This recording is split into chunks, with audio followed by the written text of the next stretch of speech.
Gini Bu, perkenalkan Bu, saya Agnia Ningsi, calon guru penggerak angkatan 9 dari Kabupaten Pesisir Selatan. Pada kesempatan kali ini saya ingin melakukan wawancara sama Ibu mengenai pengambilan keputusan berbasis nilai kebajikan sebagai seorang pemimpin. Gini Bu, sebelum kita lanjut wawancaranya, kenalkan diri Bu. Oke, Assalamualaikum warahmatullahi wabarakatuh. Perkenalkan, Ibu Lili Suryati, Kepala SMK Negeri 1 Sutra, Kabupaten Pesisir Selatan, Provinsi Sumatera Barat. Ini ya, Bu, langsung saja ya Bu pada pertanyaannya. Yang pertama, selama Ibu mengabdi di SMK Negeri 1 Sutra ini sebagai kepala sekolah, apa yang dapat Ibu identifikasi kasus-kasus yang merupakan dilema etika atau bujukan moral? Oh, banyak. Sebenarnya kasus-kasus yang dilema etika dan bujukan moral itu banyak sekali di sekolah-sekolah. Kenapa? Karena memang pada intinya ini materi baru ya. Pada intinya banyak sekali orang tua, kemudian siswa, kemudian guru-guru juga yang belum paham akan yang namanya dilema etika dan bujukan moral ini. Nah, bagaimana mengidentifikasinya? Kita tetap melihat kepada petunjuk atau aturan-aturan yang ada. Kalau misalnya contoh kalau siswa nih, berarti dilihat dulu aturan tata tertib yang sudah disepakati bersama itu bagaimana. Nah, ketika kita mengambil keputusan, apakah ini sudah sesuai dengan prosedur yang sudah kita tetapkan, ataukah ini termasuk kepada dilema etika ataupun bujukan moral. Nah, cara mengidentifikasinya seperti itu, kembali kepada petunjuk atau pedoman. Petunjuk atau pedoman yang telah ada ya. Ya, lanjut untuk pertanyaan kedua Bu. Selama ini bagaimana Ibu menjalankan pengambilan keputusan di sekolah Ibu, terutama untuk kasus-kasus di mana ada dua kepentingan yang sama-sama benar atau sama-sama mengandung nilai kebajikan? Nah, yang pertama sesuai dengan yang Ibu sampaikan tadi bahwa kita kembali kepada aturan dulu.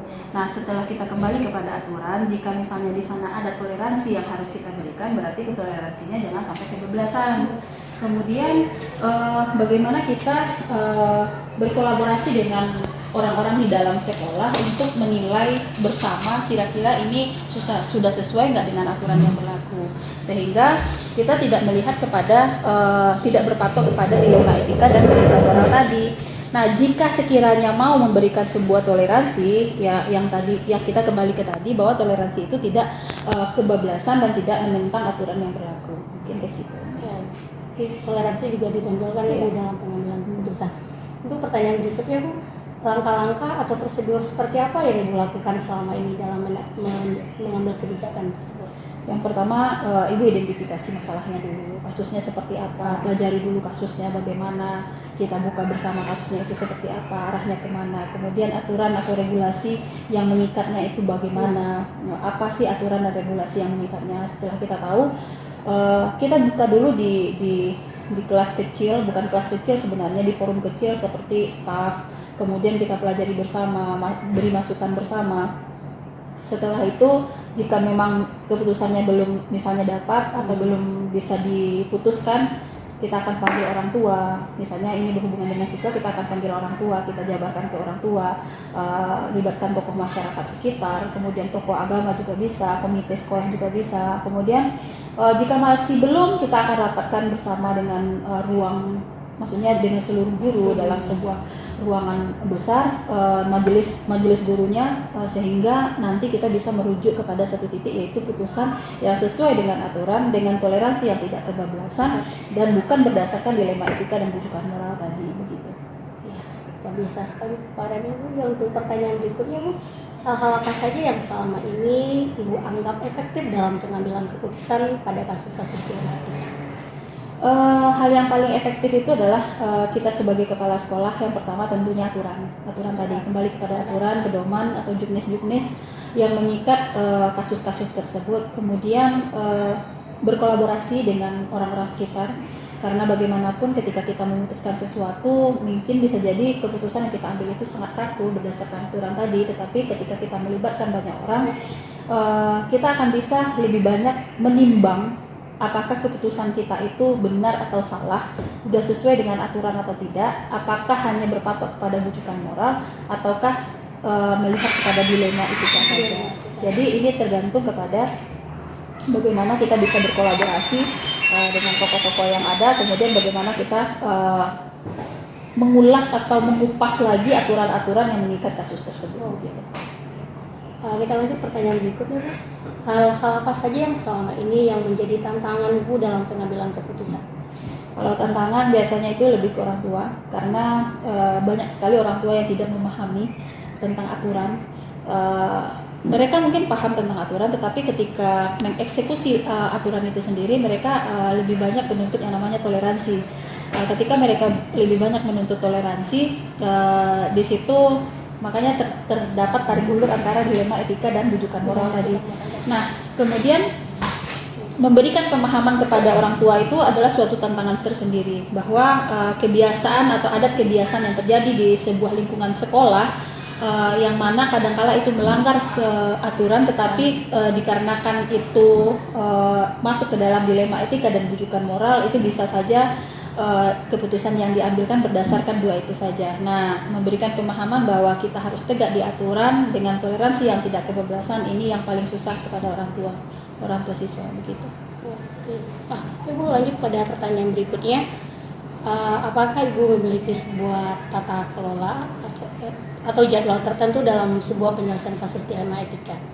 Kalau jadwal tertentu itu tidak ada, karena kasus-kasus yang terjadi itu kita juga tidak bisa menjadwalkan, tetapi pola dari alur penyelesaian masalah itu pasti ada. Contohnya jika kasus ini menyangkut kepada siswa, misalnya siswa berkasus dengan salah satu orang guru, mereka akan selesaikan dulu secara face to face dengan siswa tersebut, kemudian jika tidak bisa dilibatkanlah wali kelas dan BK-nya. Ada tahapan di situ, tahap 1, tahap 2, tahap 3. Jika tidak selesai dipanggil orang tua, kemudian ada lagi tahapan di situ 1, 2, dan 3. Setelah itu jika tidak selesai juga naik ke wakasiswa, dari wakasiswa juga melakukan tahapan yang sama 1, 2, 3. Dan jika nanti di akhir masih belum, barulah dibawa kepada tingkat saya sebagai kepala sekolah manajemen, yang mana ketika memutuskan pun jika tidak bisa diputuskan secara sendiri atau pribadi, maka kita akan berkolaborasi dengan pihak-pihak yang ada di sekolah maupun di luar sekolah untuk menyelesaikannya. Begitu. Berarti kolaborasi tetap diutamakan ya dalam pengambilan keputusan. Kemudian pertanyaan berikutnya kita langsung saja. Apakah seseorang atau faktor-faktor apa yang selama ini memudahkan atau membantu Ibu dalam pengambilan keputusan dalam kasus-kasus dilema etika ini? Dukungan seluruh sumber daya sekolah seperti guru-guru, kemudian guru-guru yang memahami bagaimana dilema etika, rujukan moral, kemudian taat kepada aturan, kemudian dukungan dari komite sekolah yang percaya bahwa sekolah akan mampu menyelesaikan sebuah masalah, kemudian dukungan dari orang tua yang mempercayai anaknya kepada sekolah bahwa sekolah menegakkan aturan-aturan, tokoh masyarakat, pokoknya dukungan seluruh warga dalam sekolah dan luar sekolah itu yang paling luar biasa, yang paling memudahkan. Berarti sebagai seorang pimpinan sekolah, tentu kita perlu juga berkolaborasi dengan orang-orang di luar sana ya Bu ya. Oke Bu, masuk pertanyaan yang terakhir. Dari semua hal yang telah Ibu sampaikan tadi, kira-kira pembelajaran apa yang dapat Ibu petik dari pengalaman Ibu dalam pengambilan keputusan dilema etika ini? Oke, jadi dalam pengambilan keputusan itu kita jangan hanya berpatok kepada dilema etika dan rujukan moral tadi, tetapi Bapak Ibu sebagai guru tetap harus mengacu kepada aturan yang berlaku, tata tertib yang berlaku, pedoman yang berlaku, juknis yang berlaku. Kemudian boleh saja melakukan improvisasi atau toleransi terhadap keputusan yang mau diambil jika tidak sesuai dengan aturan.